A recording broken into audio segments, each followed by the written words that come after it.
Dirty Sports Podcast. I said welcome to the Dirty Sports Podcast with Andy, Ruther and Praino. Welcome to the Dirty Sports Podcast. Welcome to the Dirty Sports Podcast. I'm your host, Andy Ruther, coming to you live from Cincinnati, Ohio, with my co-host from Las Vegas, Nevada, Joey No Chill Praino. Hello, Andy. Good morning from Sin City. Good morning, sir, from your former home. The old hood. The old hood. Where you staying? The Sahara. Oh, that's right. We talked about this last episode. Yeah. How you like it? The newly renovated Sahara. It's not bad. Cute little redone hotel. They seems like they've gone with, Sahara obviously was one of the first casinos out here. It feels like they've really renovated it and been like, let's put up a bunch of pictures of the old Sahara. And look, the Rat Pack was once a thing and whatever. It's just like the bar in the lobby is called the Tangier, little casino nod. And so it's nice. I got my room on Hotel Tonight, which if anybody uses Hotel Tonight, you always get good deals, but you always get like economy room. So it's a small room, but it's nice. You're near Old Vegas. Kinda, I guess. Yeah, you tell me. You are. Yeah. Certainly this would be the north end of the strip. Sadly, I don't even know. But if you walked out that hotel and made a right, you'd hit like Old Vegas in probably like half a mile, three-quarters of a mile. Yeah. But also not that far. You go the other way from like the Wynn and all that stuff, which is like now the hot part of town. So feels like the new Sahara being redone is in a good location. Maybe you and your lady can hit up Olympic Gardens. Yeah. Do you know Olympic Gardens? I do. I've actually never been. I think that's the only strip club that has a men's floor and a women's floor. Men strippers and then women strippers. Okay. We should hit it up. It's like famous. I don't know why I never went. my roommate, dude, he was a weird dude. There's a place in New York, not to like sell myself out. I actually never went there either. And I don't know if they just co-opted the name or if it's related, but it's more of like a spa type of situation, like if you know what I mean. I know what you mean. Yeah. Well, I was going to say, so my roommate when I lived in Las Vegas, he was an odd dude. I actually went down memory lane recently. And I was like looking him up on my phone. I was like, what's this dude up to? I've talked to this dude. It's like 2008. He's the guy who owned the condo I lived at. He was a teacher. But I remember he told me he ended up at some like one of like the teachers he worked with at a bachelor party. He's like, yeah, I was the only dude there. And like, I was like watching him get dances from dudes, and I was like, but like, why? But why? Why were you there? Like, what were you doing? He's my roommate. He used to put on porn with his girlfriend, like in the living room, and just watch it like it was a movie. I said that last night jokingly. This room is, it's small, and there's like a giant TV on the wall. I was like, should we get some old fashioned hotel porn going here? Get us in the mood.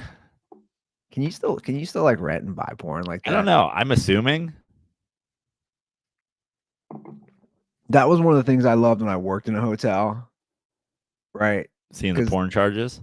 Well, yeah, like I didn't work the front desk, but then the front desk works like, man, Mr. Vaughn, every time he stays here, dude is just watching hardcore porn. Just on the big screen.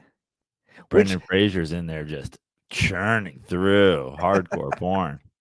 Mr. Markson, a.k.a. Brendan Fraser. cheap ass motherfucker. Never gave me a tip. I'm bringing your bags to your room, Brendan Fraser. Did he win an Academy Award for that movie? Yeah. For The playing it. Whale? Yeah. And everybody was like, "Oh, it's so good." Blah blah blah. He came back. I've only heard stories of him being an asshole. Yeah, tip me, dude. You used to stay at my hotel all the time. You didn't tip me one time. You didn't tip me one time. I saw you at your worst. I saw you going through personal issues. You didn't even you couldn't even function when I was bringing you scripts, dude. I was bringing you from your agent, dropping those off in your room, dude, looking at me like I was a fucking weirdo. No, dude, I'm working here. He's like, "You want a tip, kid? When you're at the height of your fame, don't do Encino Man." Oh, okay, it's a good tip, I guess. So, did you see the show last night? You two? Did yeah. I want Wild. to hear about. I want to hear about the Sphere. It was pretty awesome, pretty cool. The visuals are insane.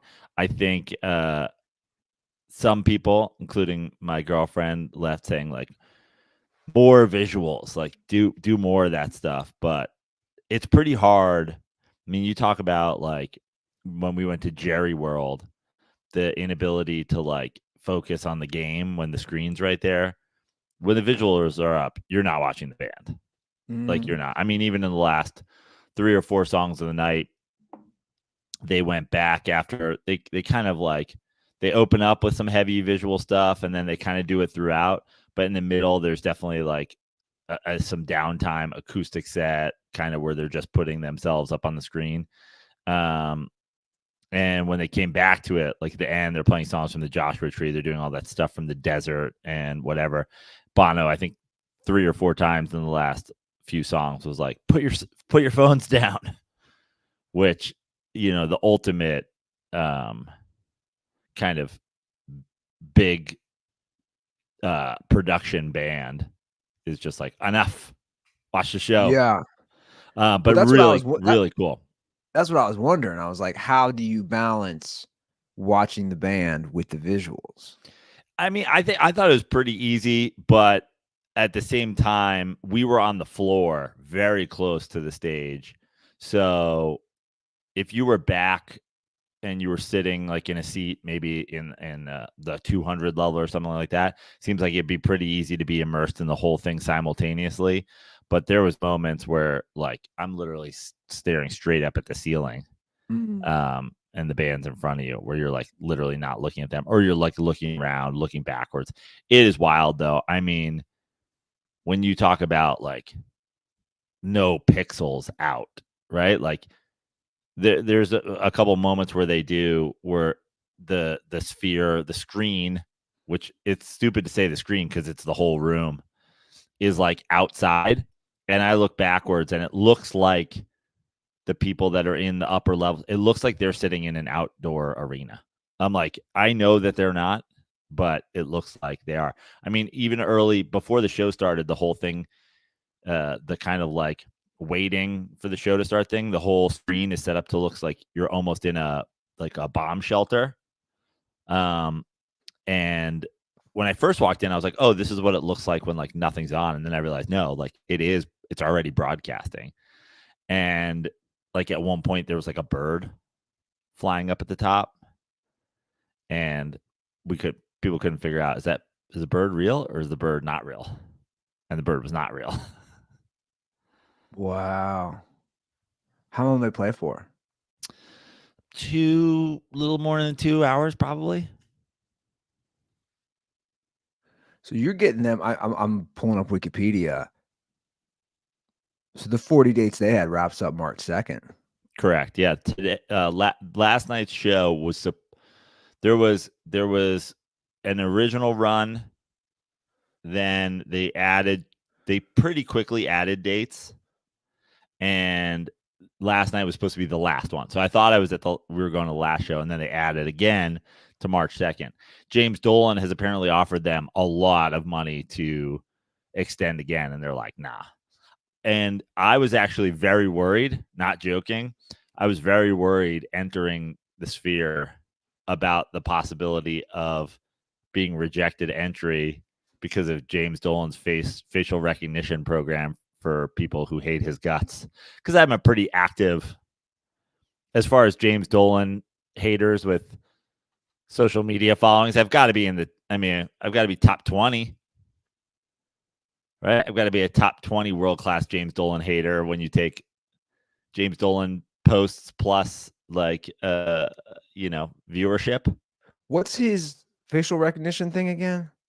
He has cameras. He has like a lot of cameras set up in and around Madison Square Garden to recognize the faces of people who have been negative about him on social media. And God forbid you have, like, there's no bringing a sign, there's no screaming, fuck Dolan, fire Dolan, any of that stuff. Like, the audio and visual at the Garden, like, if you're there and you say, like, fire James Dolan, you're out. They're pulling you. And supposedly there's been people who have been stopped walking into Madison Square Garden, and they're like, you're not allowed in here. And it's like, what? That's insane. Yeah. That's like the Iron Fist. That's like communist Russia or China. That's crazy. Yeah. Talk about an ego. Yeah. We'll talk about just like being a little bitch. But I was worried. I said it to my buddy who's also a Knicks fan who got us the tickets. I was like, are you worried that we're not going to get in? But we did. And it was great. That's nuts.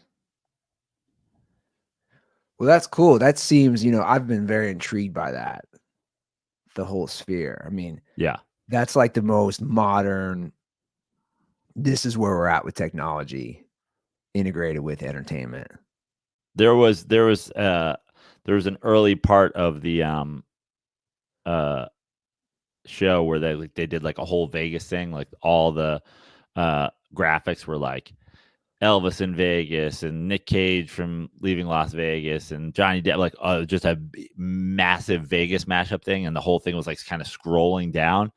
Dude, I mean, I almost had to like sit down. Like, we were on the floor and we're still it felt like the stage was like lifting off of the ground. I was like, is this the mushrooms or is this the fucking graphics? Is this a combo of the two? I was gonna say, were you on mushrooms? Microdose? Was that microdose a macrodose? Did you have a little? Yeah. Well, I was gonna say, like, that would be a fun thing to experience. Take a little psychedelics. I almost think it's redundant, to be totally honest with you. Like, what's redundant? Like, basically what the sphere does visually I got is what mushrooms do for you anyway. It's like, I gotcha. Like you don't need to take them, you're saying. Yeah. It puts you in that mental headspace. And just like the actual, like, how clear and visual everything is, the way the shit moves. Yeah, it's bananas. I wonder what they're paying you to. Yeah, a lot. Like, is that public? I don't know.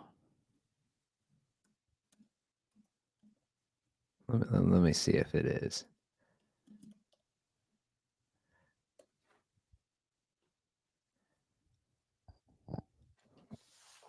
Reportedly, Dolan is paying the band $10 million.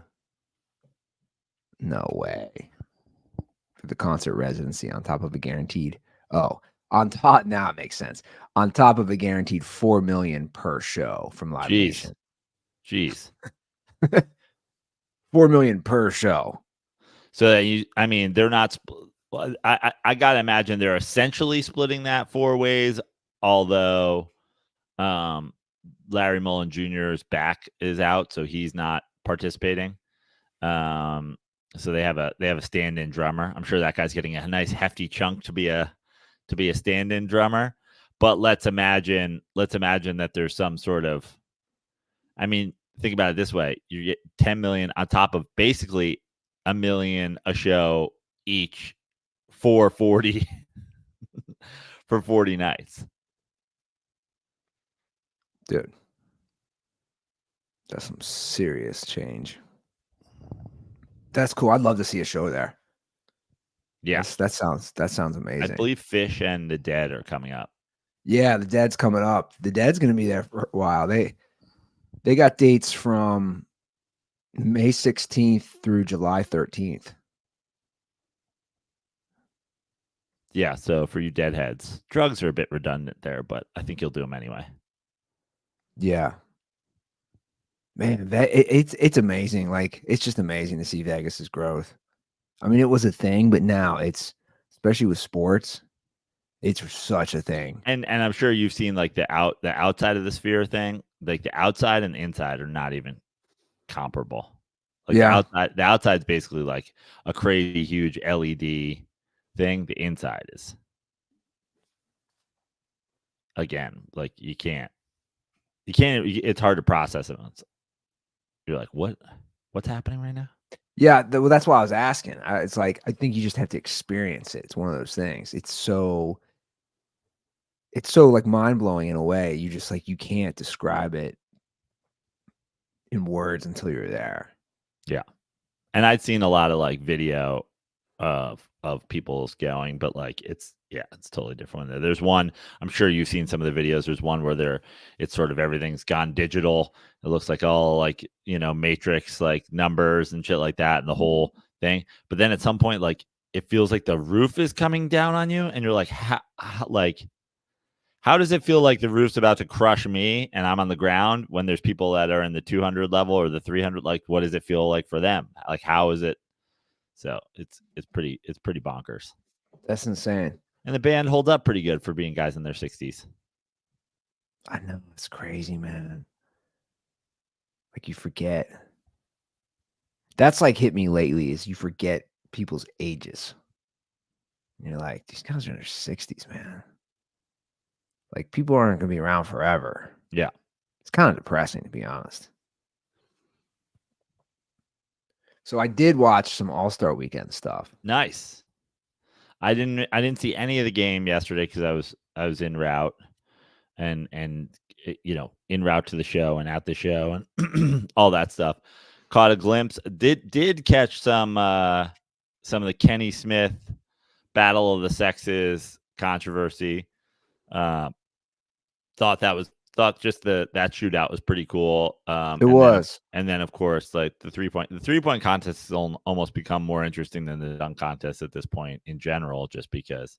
And I don't think that that's at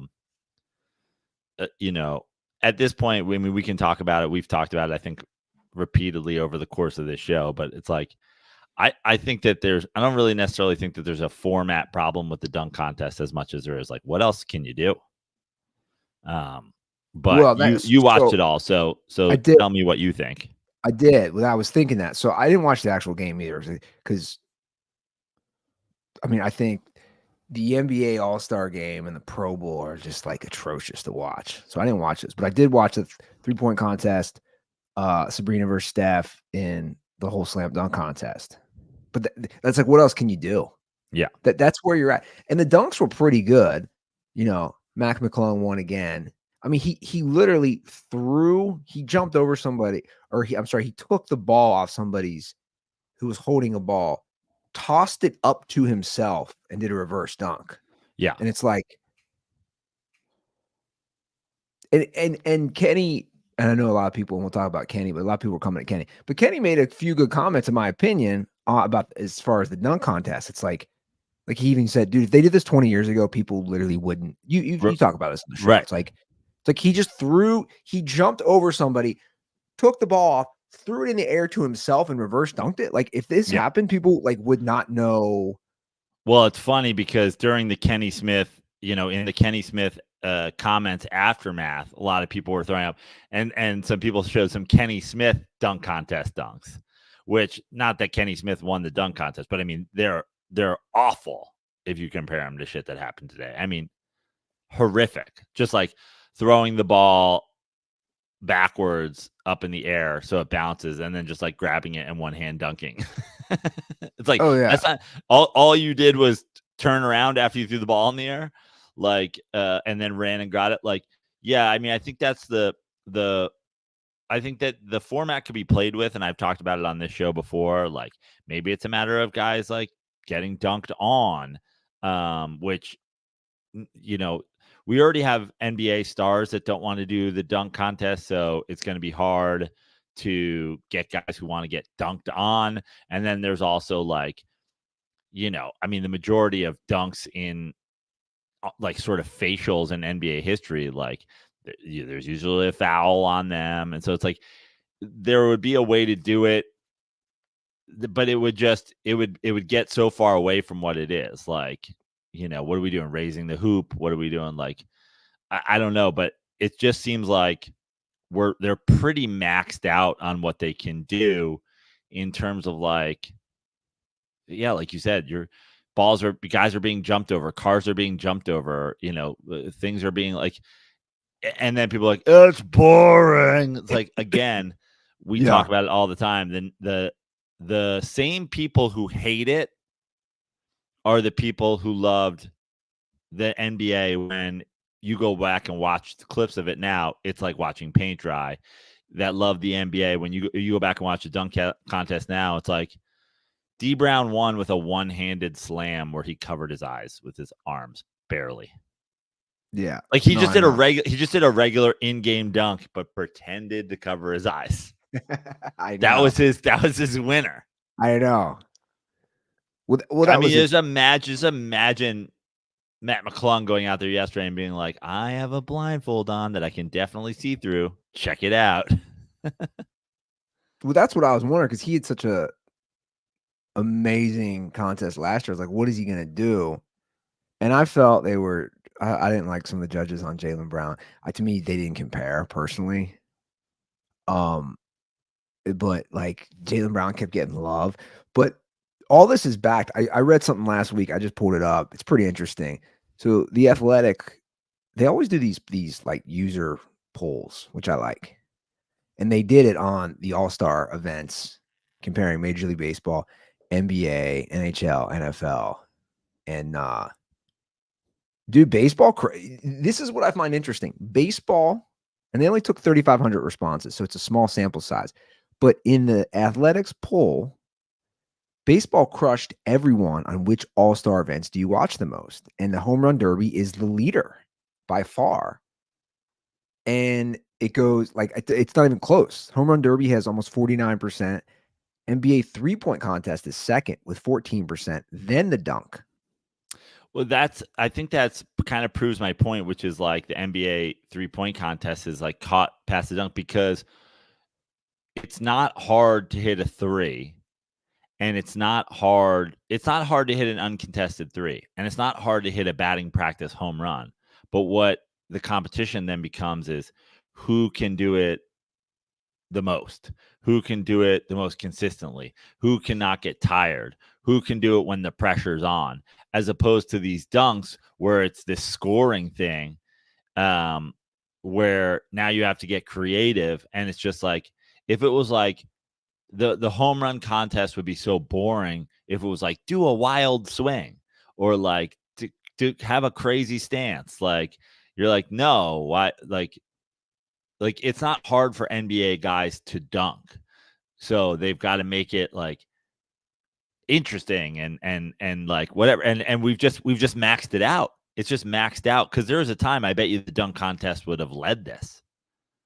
And yeah, no, I agree. And it's just, we've just maxed it out. And now people are like, boring. Like, dude, you go back to the things. Growing up, that's all we looked forward to as kids. Yeah. The dunk. I mean, the 3-point was cool, but it was the dunk, man.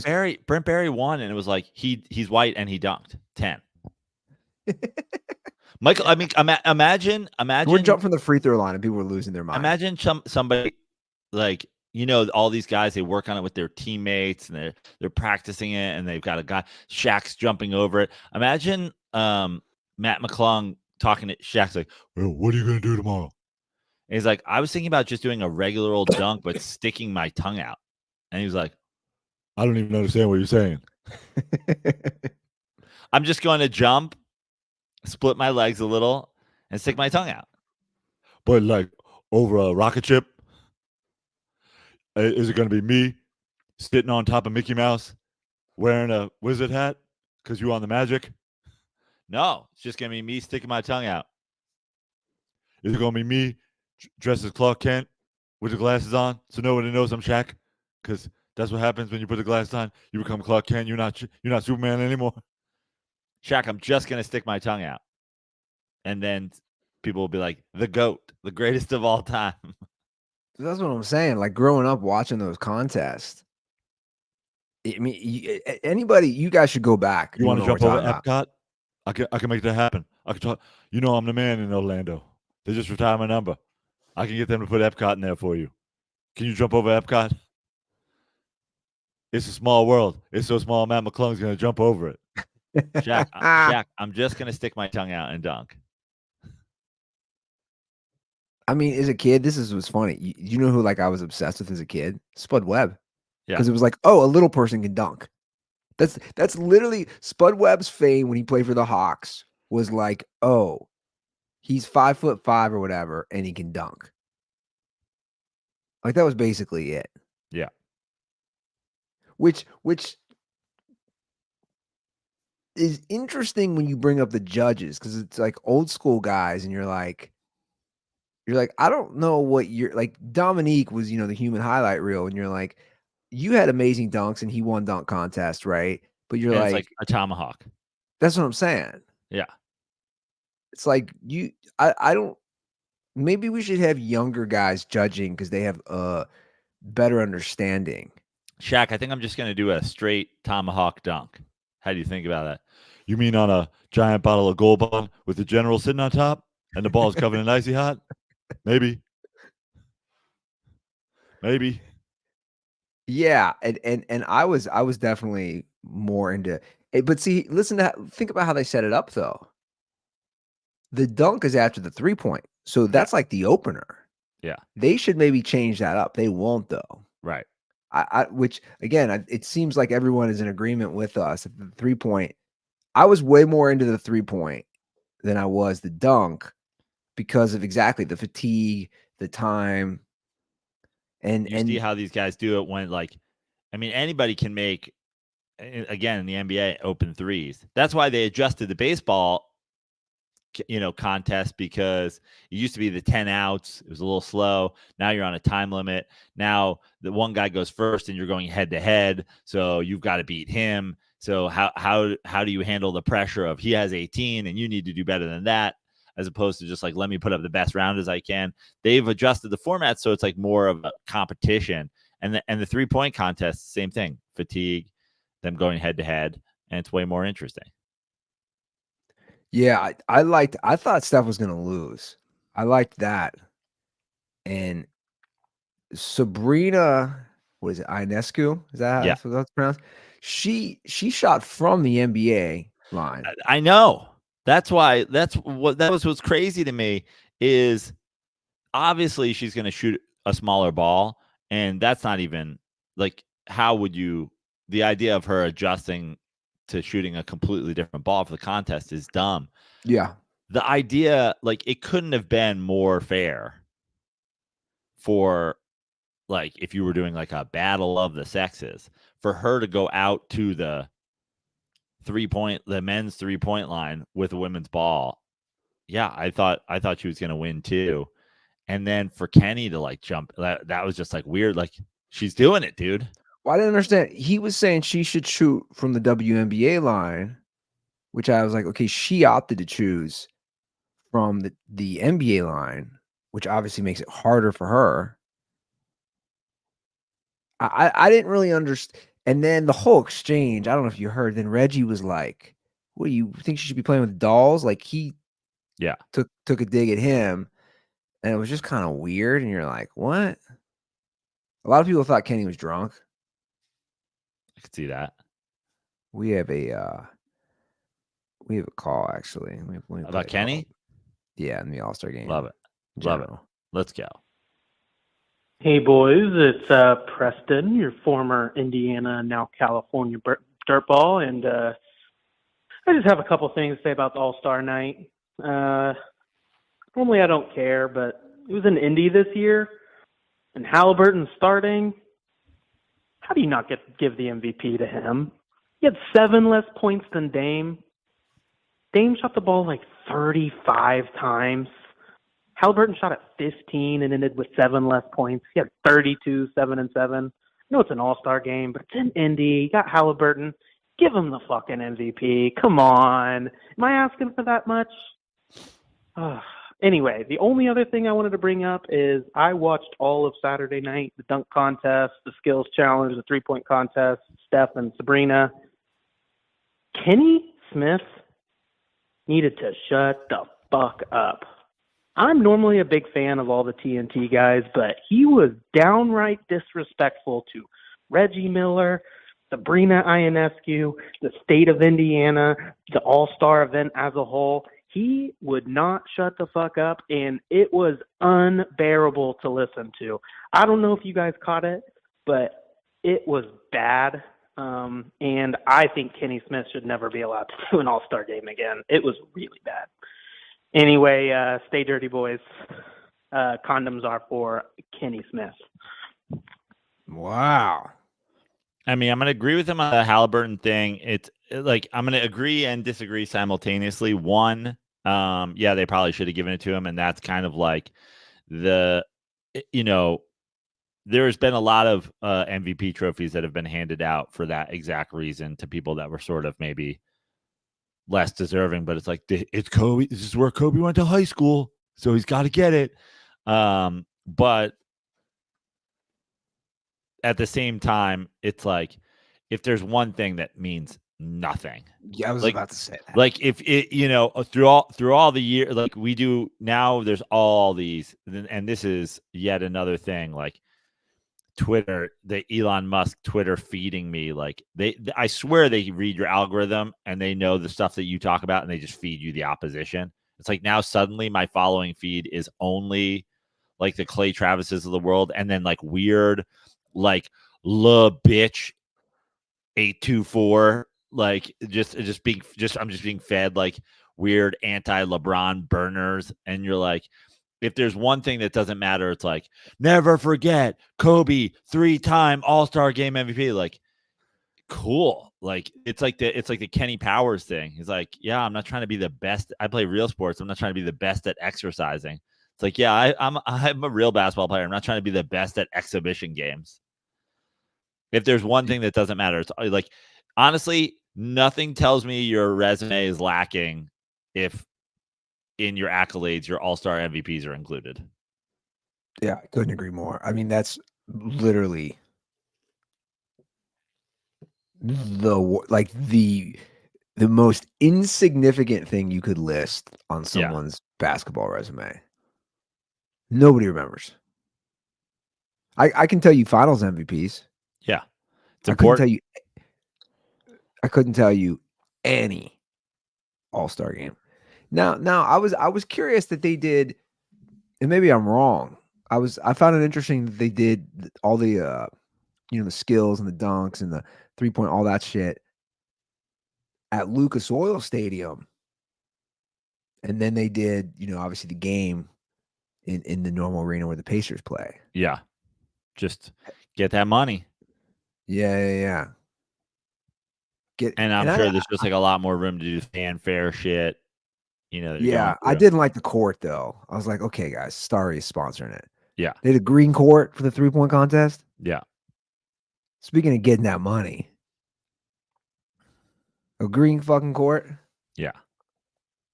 What's amazing though, and speaking of the like shitheads that Twitter feeds me, but it's like all these people. All the people that are complaining about listen, All-Star Weekend has lost its luster for sure. There's no doubt about it. But the bottom line is, like, we're now at the point where these NBA seasons are essentially too long. There, there's the Olympic. Now the pros are playing the Olympics every 4 years, every 2 years. There's a Team USA thing. All these guys, like, it's a break. It's an All-Star break. And to be totally honest with you, pointing to the Kobe Bryant never took a day off, it's just like, you're a nerd, dude. Everybody else is out here for a break, and you're like, I'm going to get the award this year. No one cares. But like all of the people that are sort of, pardon my pun, but dunking on the NBA All-Star Weekend and like what it's become, it's like this weird comparison to all these other sports. Like, oh, the NBA, nothing like the NFL, which Super Bowl did these numbers, and the AFC Championship game did this numbers, and All-Star Weekend. No one cares. It's like, why aren't we talking about the Pro Bowl, dude? Like, as much as the NBA All-Star Weekend lost its luster, like, the Pro Bowl's a fucking joke. Well, They don't even you talk about no defense in the NBA. So you can't even. It's not even a tackle football game anymore. yeah, the NFL needs to really figure that out. Nobody cares. No one has cared. No one's ever cared. Time. Can you name a single? I can tell you Kobe Bryant won All-Star MVP and Michael Jordan won an All-Star MVP and Magic won. Can you name a Pro Bowl MVP off the top of your head? For sure, 100% certainty this guy won the Pro Bowl MVP. I didn't even know they did that. I don't know if they do. I'm sure that they do. Can you imagine if Peyton Manning and Tom Brady's accolades were put next to each other and they listed Peyton Manning's Pro Bowl MVPs? Do they even do that? I don't even think they do that, do they? They must do a Pro Bowl MVP. The fact that we don't even know. I'm sure that they do. But I can't say with 100% certainty. Oh, they do. They do it. They pick, okay, they must have changed, or have they always done that? Yeah. They started in 2013 doing an offensive and a defensive guy. They have a defensive MVP. It's amazing. That's the Super Bowl's got the most views that's ever had. And by the way, the dribbling contest on NBA Saturday was seen by almost no one. Cool, dude. Did they air the Pro Bowl this year? We're going to get to a point where the Pro Bowl just takes place like on tape delay, right? I don't know what the point. Which is funny. Like you go back to the thing you said about the Major League Baseball game. Almost the more your All-Star game festivities matter, the less your sport matters. Baseball is essentially dead, and people are like, we love the home run derby. The Pro Bowl, people refuse to watch at gunpoint, and the football's the biggest thing ever. Yeah, it is crazy. But see, if baseball was smart, they would say, hey, why is the home run derby crushing everything else? What are the positives from this that we can utilize in the regular game or in the regular season? Because clearly this is attracting more people than the other sports and their all-star festivities. What about this? It's also it's outside. It's summer. True. It's, it's a Tuesday in July. Like, the fuck else is anybody doing? Yeah. No, I feel ya. We got to talk about this George Karl, Carmelo Anthony beef.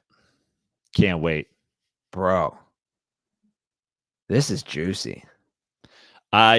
So Carmelo is currently on a podcast world tour, where he is making excuses. Like he's just doing, there's all these talk of retirement tour and whatever. Carmelo's on currently defending his life tour, which is funny because Carmelo, for the first time ever, Carmelo is defending and passing. For the first time ever, he's defending his shitty, overrated career, and he's passing the buck of blame to other people. Everywhere he goes, he is Carmelo teammates. Former Carmelo teammates and former Carmelo coaches are like Taylor Swift ex-boyfriends. They're all problematic. It's all their fault. The problem was his teammates and his coaches in Denver and New York and Houston and Oklahoma City and Los Angeles. And it was for sure not him. What's crazy to me, and I said this to you before the show, Melo's so stupid. He didn't realize he's actually this is why he's doing damage. The casual fan is now, especially with analytics and how people love stats nowadays, they're going to take a closer look at his career now. So the fan who doesn't know too much about him or about that era is going to go, okay, what all did Melo do besides scoring? Right, he's top 10 in the scoring list. What did he do in the playoffs? What did his teams do? And then you take a look at it and you're like, wow, he didn't do shit. So But you got to remember, Andy, one thing, if there's one thing that's true about NBA fans is they'll fucking ignore that shit. They'll just like straight up ignore it. Like you got there's a world of accounts whose sole purpose is to say Kobe Bryant is the greatest basketball player in history. There's absolutely no evidence of it. Well, NBA fans are interesting because I would argue NBA fans are so big on the titles and the rings with a Jordan, and then they completely ignore that with a player like Melo. Yeah. So you're like, dude, pick a lane. But this beef is interesting. The whole Melo like tour, dude, you are so insecure. You need to sit down with a therapist. He's so insecure. Your career, there's nothing to your career besides points. But I'm looking right now at George Karl's Twitter, right? Yeah. Like early. So it starts. Yeah. I mean, it started a few different times between these two guys because Karl's taking a couple shots because Melo's taking some shots about his time in Denver and Denver not appreciating him and whatever. First, I want to do a little bit, and this is pretty sacrilegious, but I'm going to do it anyway. It's time for a little New York on New York crime. It's time for it. Mero, whose podcast he's on with like Joe Budden and Mero and then Melo, like you guys are New Yorkers. What the fuck did you like about Melo so much? What is it that you're hankering for? What is it that you're so desperate to return to New York basketball? The least wins we've ever had in franchise history with Melo there. Him running a 3-time coach of the year out of town, 2-time coach of the year out of town, him running Donnie Walsh out of town, him never making it out of the second round of the playoffs, him losing to a Pacers team that was, the fucking the 3 seed or whatever, like they're seated below us. Like what is it that you miss of the Melo days? What is it that you're hearkening back to? This isn't Mickey Mantle before he fucking hurt his knee. This is like he came here, he gutted the roster, he didn't do shit. Like why are you sucking this guy's dick? Like how dare you call yourself a New York basketball fan and then just stand for the guy who fucking ruined New York basketball? So it's like being an architect who's whole career is building buildings in New York City and standing for the 9/11 bombers. Like, what are you doing? Like, this is in a direct opposition to what you stand for. How are you a New York fan and you love Carmelo Anthony? So here's a comparison I could use for myself with Melo. It'd be like a Reds fan standing so hard for the Griffey Jr. years on the Reds, and you're like, dude, because he's from here. He came home. Yeah, he came home for 9 years, and you're like, dude, all he was injury riddled, and the team sucked. Now, everybody was a King Griffey Jr. fan, right? Praino back then. It's like, oh shit, that was a big deal, and they were World Series, like one of the faves when he came, and blah blah blah. But it'd be like, I look back on those years and I cringe. Right. It's the same thing. You're like, man, that trade didn't work out at all. But at least he was injured and he was a good guy. And he no, for sure. Sure. But it's somewhat of a comparison I can use. Sure. But the Melo thing, to me, it is, to me, the reason people stand, I think, is because all his fellow NBA guys oddly stand. LeBron stands for him all the fucking time. Why? Well, we've talked about it a lot before, though. There's these guys, they have like, LeBron and Melo and Wade, they're all in this class together, they're all in the fucking boat together, they're friends, and there's no doubt about it is like, a guy like LeBron, I don't know. I mean, obviously, he never really got the opportunity to do it with Melo because Melo joined him late in his career. But maybe the idea of like, oh, Melo can score and I can change the way he plays. It's like, you can't. And that's George Karl's point, to get back to what brought this up, is George Karl's like, You're selfish, no defense, lazy, teammates hated you. We hate, like, you're overrated. You're like whatever. It's like he's just telling the truth. And now people hate George Karl. You got to remember, like, everybody's loving to shit on George Karl. George Karl, Carmelo Anthony didn't get to a finals. Carmelo Anthony did not get to an NBA finals. George Karl did. George Karl did. He took Gary Payton there. He put Sean Kemp and Gary Payton on the map. Like, those were both of those guys' best years, was when they were with George Karl. Melo's best year is when he's with George Karl. Yeah. That's the furthest Melo ever goes. He coaches the Bucks. He coaches, like, he has a Hall of Fame career. Now, at this point, Melo also has a Hall of Fame career simply from scoring the basketball. But, like, George Karl got close multiple times. Carmelo, like, George Karl, you can't argue, didn't in those years where the Rockets go to the finals a couple times in a row, where the Jazz go to the finals a couple times in a row. You have teams that are really, really difficult to get through, and the Sonics get to the finals. Like, what team did Melo ever get as far as they should have, let alone further than they should have? As somebody who was watching the game, because I'm living in LA then, right, pretty closely, never once did I, as a fan, especially watching those Laker teams, never once was I like, oh, Carmelo and the fucking Nuggets are going to take down the Lakers. Never once. Never once. Even when they were in that Western Conference Finals, I was like, dude, the Nuggets are going to beat the Lakers. The day he posted, which is hilarious, George Karl tweeted a picture of the Joker holding up the championship. I don't know if that's the MVP or the actual trophy, but it says, happy B-Day to the champ. The ultimate, what a great dig at Melo. The ultimate team guy and the greatest player to wear number 15 in Denver Hoops history. And then he tagged Carmelo, which makes it even funnier. Which isn't even like it's not even a fucking dig. Like, he's so obviously, he did more for Denver last season than Carmelo did in his entire career.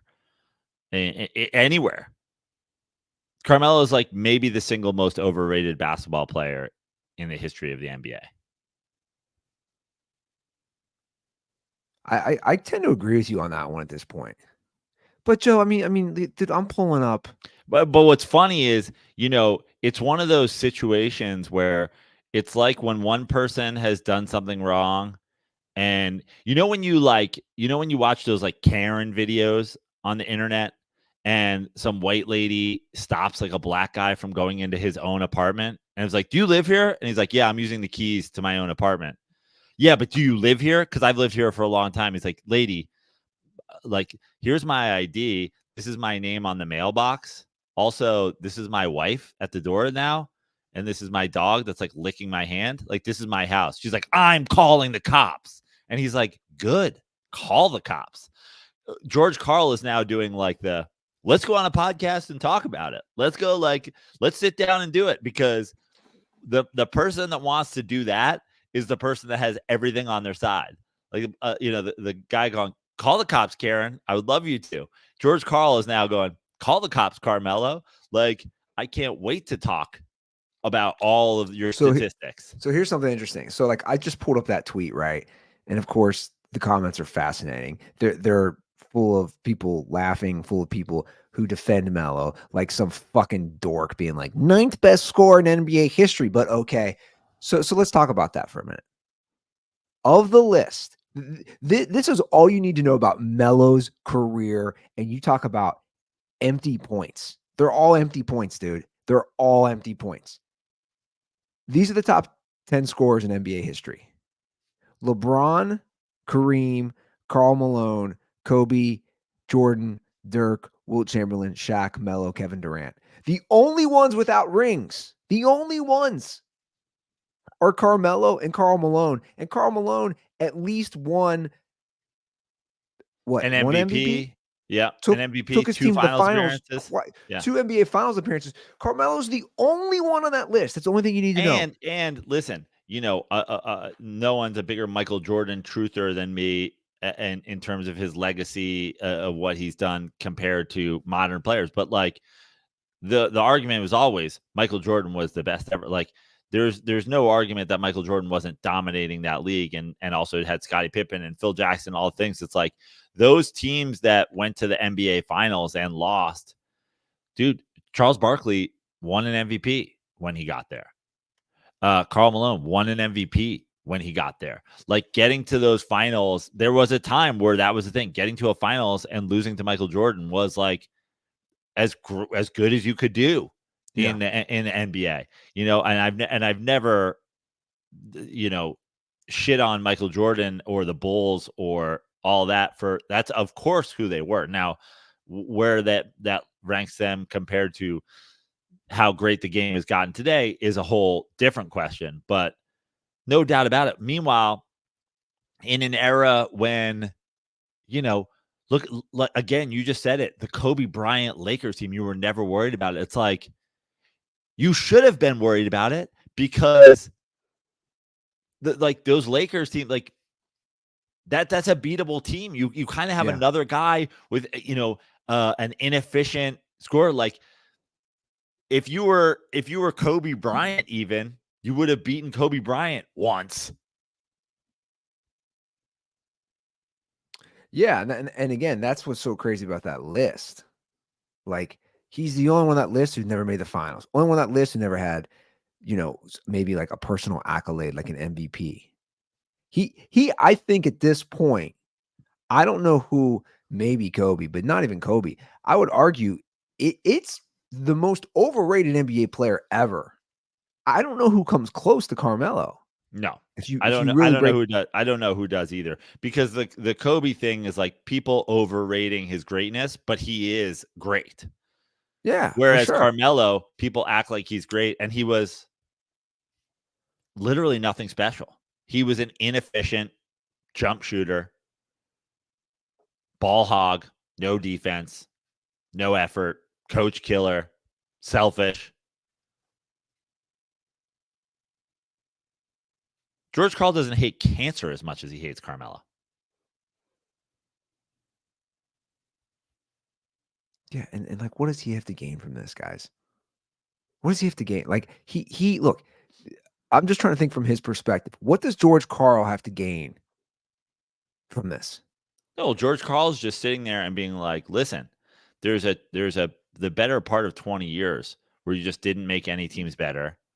And now you're going to use my name as one of the 15 excuses for why you couldn't do it.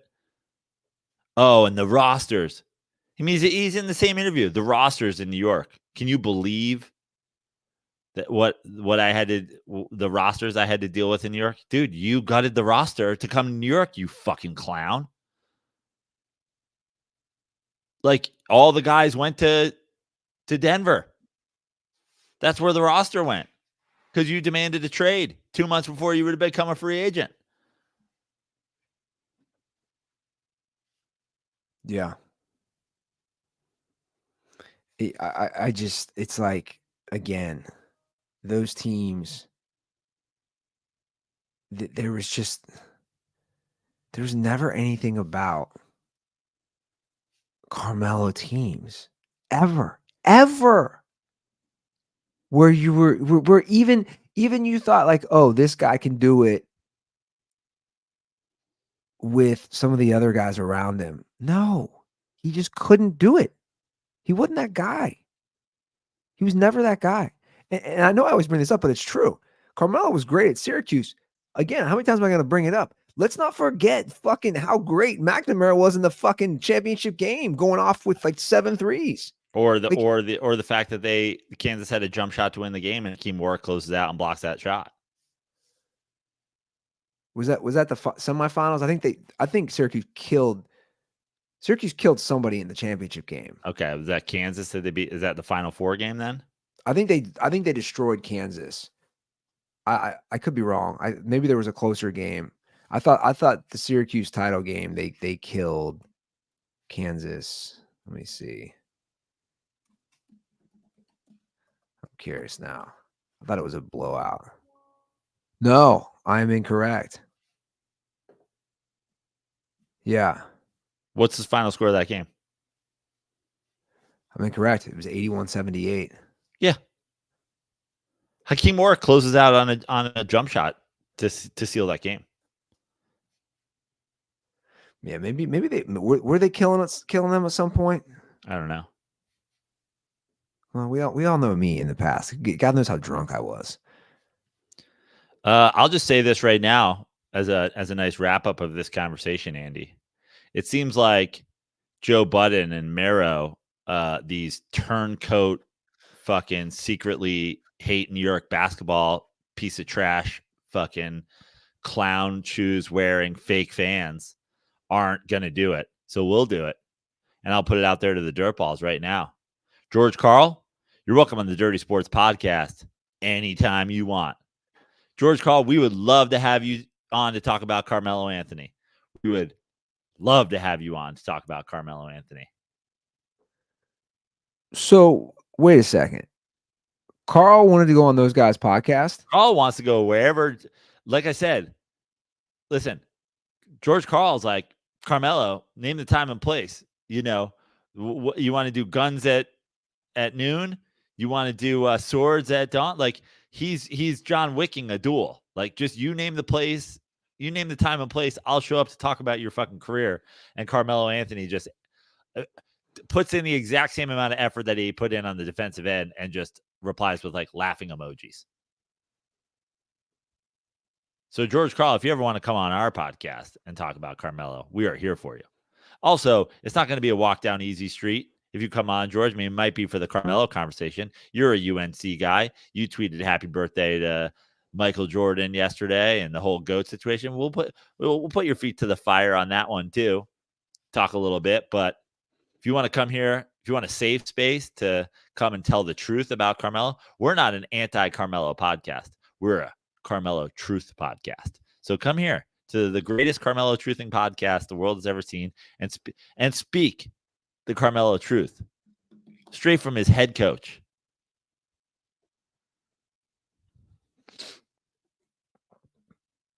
Well, again, I just think people are, clearly they get caught up in, I don't know. But besides the points, I just don't know what you're getting caught up in if you're a legit Knicks fan. Those teams were shit, man. They were shit. Those were the worst team in franchise history was one of them.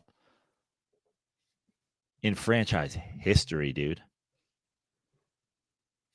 All the things that we've talked about on the show, Isaiah Thomas, James Dolan, fucking cameras to make you not be able to talk to about all of the turmoil, the LOL Knicksing, Carmelo Anthony, and the 26-win Knicks team. Yeah, that's crazy. You know what we're talking? We're talking legacy, yo. You know what I started watching?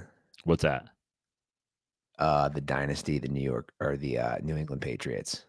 What is that on? How many Patriots docs are we gonna have? Oh, this one's good. It's on Apple. You gotta watch it. It's produced by Ron Howard and Brian Grazer. Wow. So it's legit. Okay. Right. So they're Imagine. I thought for sure you were going to be like, it's produced by Ben Affleck and Dave Portnoy. No. So I looked. I couldn't. Now maybe there's it's a three-headed monster. It's Portnoy, Bill Simmons, and Matt Damon. Yeah. Well, I was looking for that. I was like, who's? So I was like, okay. So to me, that makes it more legit. Now, I've only watched the first 2 episodes. I think it's going to be 10. And I've been watching with my girlfriend. We actually really like it.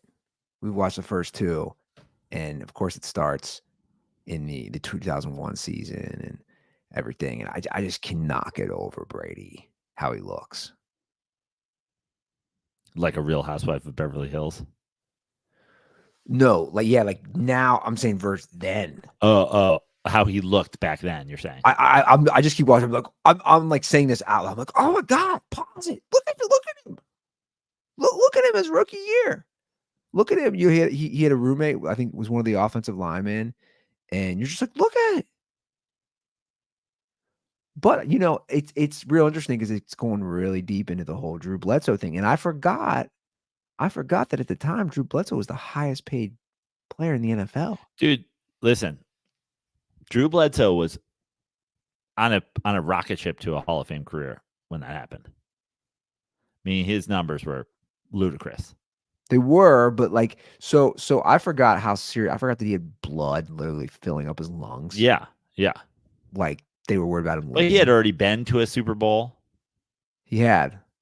His passing numbers. He was the first of almost even a new generation of like putting up like gaudy passing stats. But now, you know what not necessarily what you want, but well, you know what they talk about. So like the last episode I watched. So they have, they're getting everybody in it, right?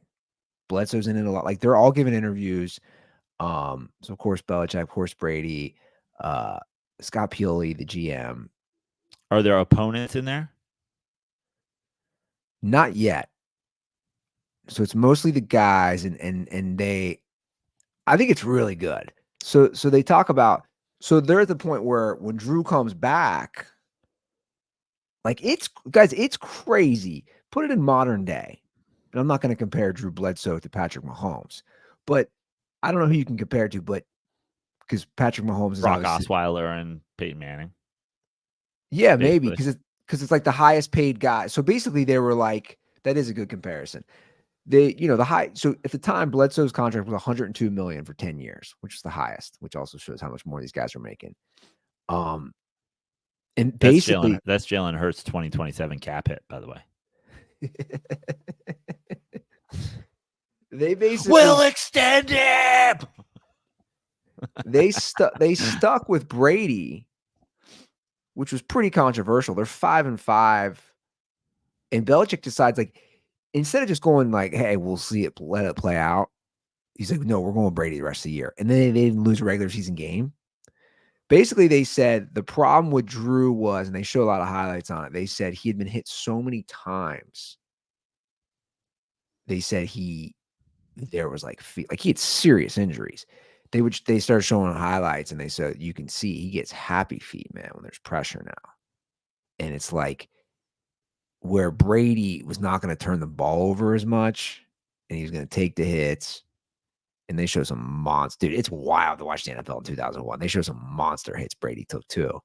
But like, even his own teammates, it's pretty funny, dude. You got to watch this. Vrabel they used to just haze. Even when Brady was a starting quarterback, they used to just like fuck with him. And they would talk so much shit in practice. I started thinking kind of like Russell Wilson early years. And the defense was really good, right?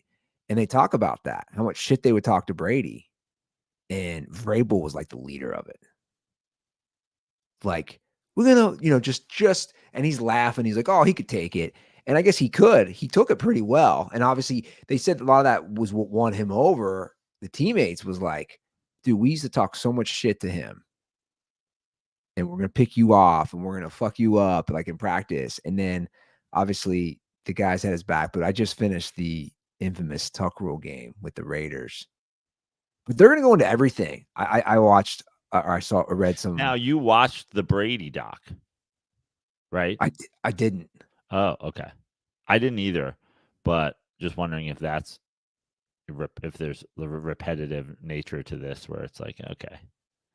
What I like about this one, just looking at the descriptions, they're going to go heavy into Spygate. They're going to go heavy into Deflategate. Like, again, I trust those guys who are producing it. It's like, and there's no executive producer Tom Brady. There's no. I didn't see that. I looked it up. I did not see any executive producer Tom Brady. I didn't see. Now maybe I missed somebody. Like, oh, is that Brady's agent or right. I don't know. But from what I saw, I did that last night. I pulled up IMDb. I was like, okay, who's behind the scenes on this? I didn't see any of that. Good.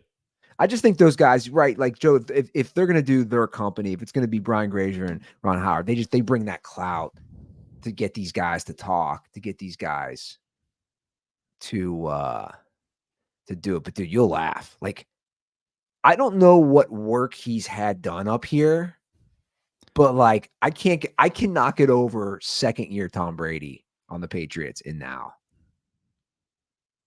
Is he just had a shit ton of work done? Yeah. Dude, it's insane. Like, you'll watch this, and I am literally laughing out loud watching it. Like, what the fuck? Second year Tom Brady and wilding out Matt Rife are just pointing Spider-Man memes. See, I haven't done a deep dive on that yet. The then and now with Matt Rife. But like the Brady thing is and Robert Kraft's in it a lot. And of course, but like, I don't know, man. I mean, again, like we'll know whether or not it's Patriots produced if episode 9 is the Jack Shack. But again, it is insane to think, and Robert Kraft's like the future of our franchise when we decided to stick with Brady. It's like, no, dude, not even franchise. Them sticking with Brady and them winning the title and how that all played out changed the trajectory of the entire league. The entire league. For I mean, it's for another like how God knows how many years. Like that's what I'm saying. That's not even over yet. It's like it'll never be the same. That's what I'm saying. Like if they start Bledsoe the minute he's healthy again, I think he missed 7 weeks. Everything's changed. Or if they give the Raiders the ball on that tuck rule, which was a terrible rule back then. Basically, the rule was it didn't matter if you were trying to throw the ball. If your arm was forward, it was an incomplete pass. Yeah. That was the like how it was written back then. And everything's changed if they don't win that game. Yeah. I don't know. It's I'm looking forward to it. We obviously know I'm biased and I'm like big, I'm a Brady guy and I'm a Belichick and I'm like, I love Belichick, dude. I love him. People can say what they want. Like, I fucking love him. And I look forward to seeing him again coach. And it's so funny. My girlfriend's like, I don't like, she doesn't get it, right? Because she's not like the Belichick. I'm like, yeah, that's how he is. Yeah. Autistic. It's called autism. Yeah, he's not pleasant. Dude, they've had Dunkin' Donuts for like literally in 2001, the backdrop is Dunkin'. I mean, yeah. That's fucking Boston. So I don't know. I recommend look how far Dunkin' Donuts is. We talk about Tom Brady. I mean, 2001, they're probably still running Mustachio. It's time to make the donuts commercials. Now Ben Affleck and Matt Damon are wearing Dunkin' Donuts jumpsuits. I know, and they're selling out like crazy. Okay, this will actually be a good segue. I didn't even think about this. Somebody called about somebody's not happy about the Mahomes GOAT talk. Our buddy from Alaska who lives in Alaska. Okay. Speaking of autistic, this dude's kind of out there. I mean, also, I don't know how many calls we've had with this guy. 3 or 4? We've had a few. Yeah, he's I don't know what his batting average is on takes so far, but I don't think it's high. No, and he's definitely every call he leaves, it's cancelable. I might actually agree with some of this call, but like that's what you're gonna get with this guy. Like everything you say is like, you're like, he's the type of guy and you'll hear in the call like he. I mean, I laugh, but it's like he's the guy who still calls everything gay. Yeah, he's like he's like an 80s high school bully. Dirty sports. It's your boy Nick. Not from Alaska, but I'm in Alaska. I just want to call and just air out my thoughts. Okay, pal. I'm so sick and tired of motherfuckers saying Patrick McGay boy is the greatest of all time. The disrespect to Tom Brady, the disrespect to call number 15 the greatest of all time. Motherfucker hasn't even finished his career yet. He can pull a Russell Wilson, okay? Most likely not going to happen. I mean, his wife is way worse than Ciara, but like the disrespect to Tom Brady. But can we please just stop the greatest of all time with Patrick Mahomes? Can we let him finish his career first? Fucking just grinds my gears. I know Joey No Chill Gabagool Praino likes that. That's all I want to say, boys. All I want to say. Condoms are for regular season basketball. Anyways, peace out. I think he's from New Jersey, actually. So a couple of things with this. I don't foresee there being. He said that Patrick Mahomes could possibly Russell Wilson his career. I don't see Patrick Mahomes going down to the 1 yard line in the next Super Bowl and throwing an interception that not only costs him the game, but also loses him 2 of his current Super Bowls. I don't see that happening. So in what world are we comparing the guy who has 4 Super Bowl appearances in 6 years as a starter, plus 3 Super Bowl victories, to a guy with 1 Super Bowl and one game where he blew the Super Bowl personally on the 1 yard line? How is this a comparison? How is this name even being brought up? What the fuck are we talking about here? Also, did we wait for Tom Brady's career to be over till we called him the GOAT? What if Tom Brady ended up playing until he was 50 and made a bunch more Super Bowls and lost them and ended up being a 500 Super Bowl quarterback? Did we wait for Tom Brady's career to be over before we called him the GOAT? LeBron James' career isn't over. We're calling him the GOAT. Michael Jordan, they were calling him the GOAT when he retired after the first three-peat, even though at the time he would have been tied for God knows what, 50th in all-time rings. Currently, he's tied for 10th, by the way, as I've said recently. Like, the conversation is about, when you talk about the greatest of all time, like, obviously resumes can be stacked up, but like at this point, when you look at the statistics that he's put up, he's blown away every statistical thing in his first 6 years as a starter. He's already pacing ahead of Brady for rings. So does he have to stay? Does he have to drink baby blood and carve out the inside of his cheeks and play until he has CTE and cheat to get to 7? Is that the only way he catches Tom Brady? Or can Patrick Mahomes win 2 more titles, be 5-1, retire without CTE, and with a $500 million in his bank account, and he's the GOAT? The point is he's pacing currently. Yeah, there's a chance he could be Russell Wilson, but guess what? I was the one that told you guys this is what's going to happen to Russell Wilson, and let me be the guy to tell you, Patrick Mahomes is going to forget how to play football. The same way Russell Wilson didn't forget how to play football. He just didn't have an elite defense anymore. By the way, Patrick Mahomes won a Super Bowl without an elite defense. Patrick Mahomes won a Super Bowl with essentially the Broncos teams that Russell Wilson's been on.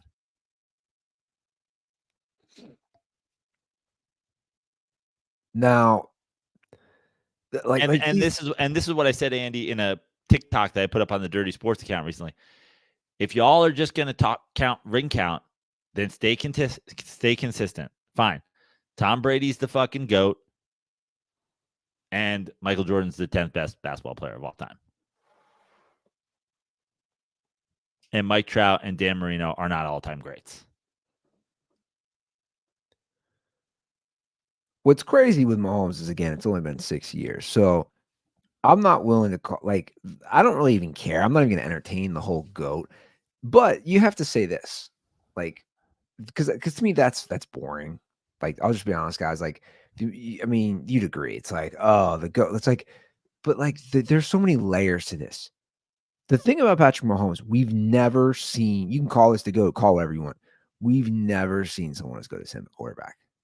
That's it. That's it. That is the good.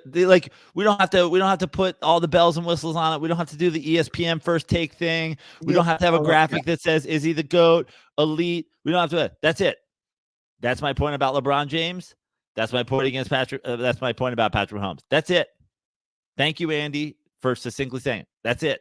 You guys can title it however you want and argue it however you want and make all these little fucking niche side things and the legacy and the resumes and the titles and the fucking, is it the GOAT? He's not the GOAT. All that. Let's say it again, Andy. My thing is we've never seen a guy play the quarterback position the way we've seen Mahomes do it in 6 years. Like it's not even close. It's just not even close. And he has 3 titles with that. He has 2 MVPs with that. He has 3 Super Bowl MVPs. It's just we've never seen. We've just never seen, and that's why I said Russell Wilson. We never said that about Russell Wilson. Yeah, well, no, he's not going to Russell Wilson. And I love Brady. And here's the thing: I'm not like I said, I get over the GOAT discussion. I think Brady. Do I think Brady's the best? Like again, if we start getting into this, like the longevity, the numbers, the like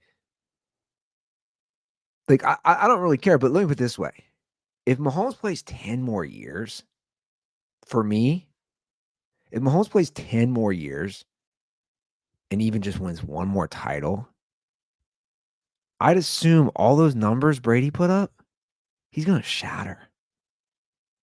And then it's like, well, what's what's the discussion here?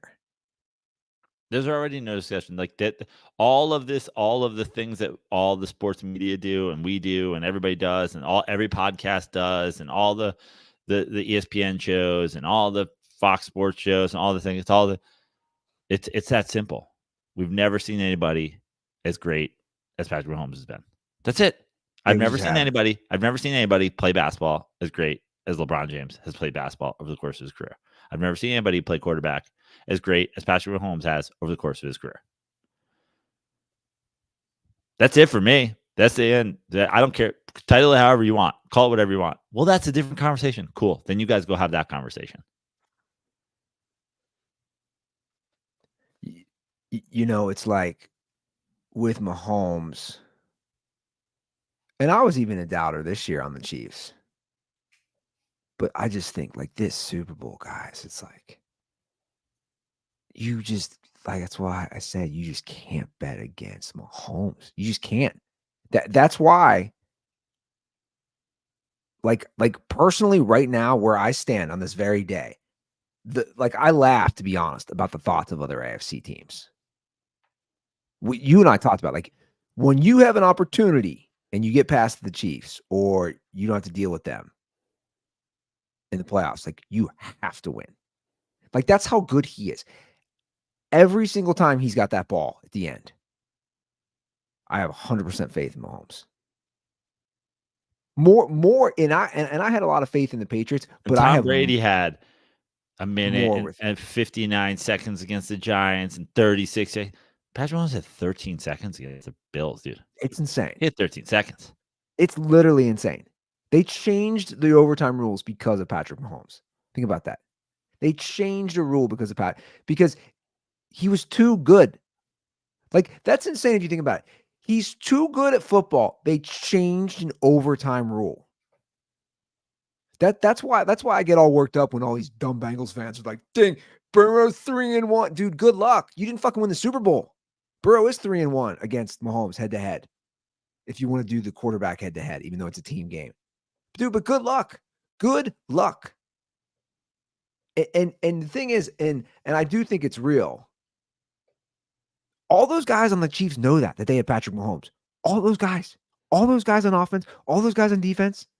And you talk about here's another difference. You said this is a great segue back from the last conversation. Look at the beginning of Tom Brady's career and him getting ribbed by his fucking teammates and Vrabel and all that. And and he grew to dude, Patrick Mahomes was 4 weeks into the NFL. Where it was like, cool. You guys have the best quarterback anybody's ever seen. Want to go to Super Bowl? Yeah, and that is a difference. That's true. He might not have even been starting yet when they were like, oh fuck. Guys are sneaking into fucking Alex Smith's medicine cabinet, putting fucking Flintstone vitamins in his painkillers. Fucking, accidentally bumping into his fucking leg. Oh man.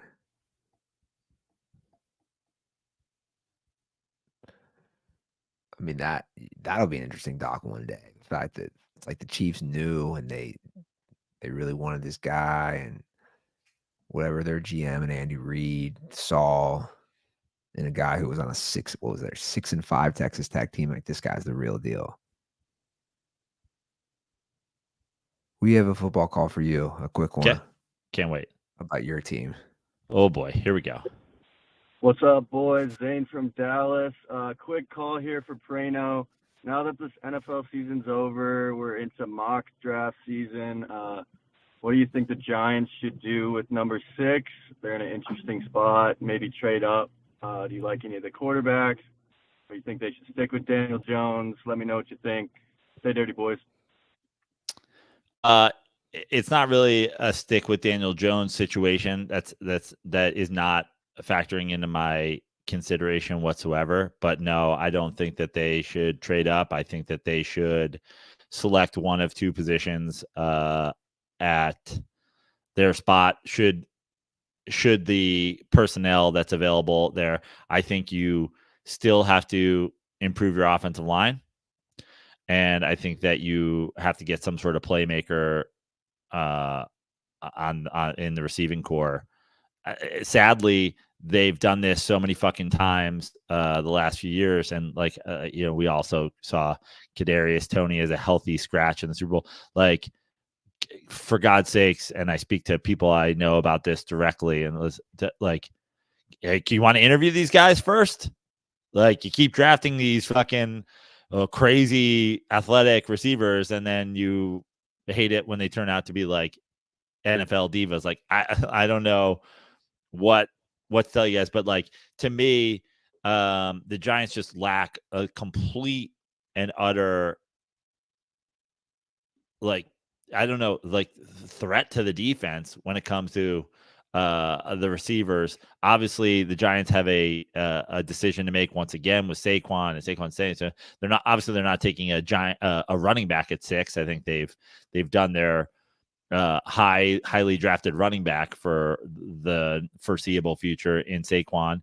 But even with him in the backfield, even if he was our McCaffrey, look at the weapons that the Niners have. I know there's a tight end. Is it the kid from Georgia who's supposed to be amazing? Like, seems like he would be gone before there. But like, even if it's a guy like that or a receiver, and or a tight end, this is not a stick with Daniel Jones situation. It's merely a Daniel Jones looked pretty fucking good 2 seasons ago. Last year, they can't protect at all. He looks fucking terrible. So what do we want to do? We want to be the team that Caleb Williams comes to, and then all of a sudden he's Sam Darnold because no one will protect him. We want to draft fucking Drake May, and then he's Zach Wilson because no one can protect him. Like, we've seen it in New York 1,000 times. Eli Manning's not walking through that door. Okay? You're not just going to have some sort of multi-generation quarterback royalty that has a secret science behind not getting hurt and whose memory is the length of a goldfish and will just have his head ripped off in the second week of his NFL career and just pick himself up and do it all over again. So until you're going to protect somebody, until you're going to be able to get a guy weapons to throw to, like this, it's simply not a matter of, this has nothing to do with sticking with Daniel Jones. It's just, why don't you build a team so that you get that quarterback on the rookie deal, and then you can make decisions. I mean, Brock Purdy was the last guy drafted. Build a fucking team with the weapons and the offensive line and the defensive line and the whatever, and then we'll worry about the fucking quarterback. You also already just signed Daniel Jones. He's on a deal through at least this season. So I know this is like the quarterback draft, but it seems like that the sort of mock drafters and the guys who judge these quarterbacks, that these guys have slipped a little bit from week 1 of the college football season to now. Merrill Hodge is not exactly fucking over the moon about Caleb. Not that he's like the only guy to listen to, but it seems like the sure thing, the can't miss Trevor Lawrence was a sure thing, can't miss, best quarterback process. Andrew Luck and Peyton Manning, like, takes more than just one of those guys. And Patrick Mahomes, great situation to step into. They had Alex Smith, and he stepped into a situation that was ready to go. I mean, Tom Brady go back to that, taking the 6th round. And that's actually interesting. In that documentary, they say, you know why they took him? We didn't need a quarterback. But Belichick went with the best guy available right now. Which I think a lot more teams should do when they're approaching the draft. Who's the best guy available that we need? Like, everybody gets so caught up in the quarterback, which obviously is so important. But I don't know. Give us a ring, 310-359-8365. That is the hotline. And we can talk about some things. Call about whatever. Do we have any Carmelo defenders? I don't think so, but if you are, I'd love to hear from you. I don't think we do. No. So if you're listening to this and you're not a Carmelo defender, instead just tweet at George Karl and tell him to come on our show. Have George. If he comes on the show, can I call him Hot Carl? I think you should. And in fact, at this point, if you don't, at least slip in a Hot Carl. Coming in Hot Carl. That's a Hot Carl take. You'll have no idea. You'll have no idea. February 29th at the Hollywood Improv, Night of Sports Comedy. Just today, I posted it across all my social media. If you follow me on Facebook, I just put up a link. If you follow me on Twitter, I just posted up a link. I retweeted on Dirty Sports. I put it on Instagram. Come to the Hollywood Improv Lab. It's a week from this Thursday, a Night of Sports Comedy.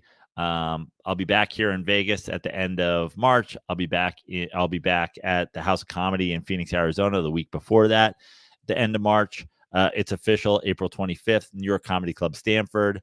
Come see that, and just follow me on all social media for more dates and content and all the shit. Cool. All right, guys, that's our show. We're going to wrap it up. We'll be back on Thursday. Have a great week. And as always, stay dirty.